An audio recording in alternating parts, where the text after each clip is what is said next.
Erkak kishi onasiga, otasiga itoat qiladi bir umr.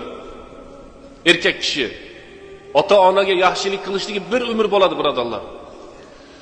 Ayol kishini ota-onaga yaxshilik qilishligi tugamaydi, lekin itoat qilishligi erga tekkan kundan boshlab tugaydi.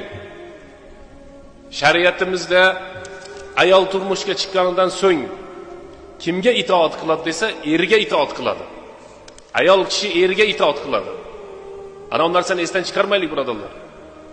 Qizlarimiz bo'lsa aytaylik, qizim, sen turmushga chiqding. Ering ham, otang ham, onang ham seni buyruq beradigan, qaytaradigan seni turmush o'rtog'ing. Eringga quloq sol, eringga itoat qil.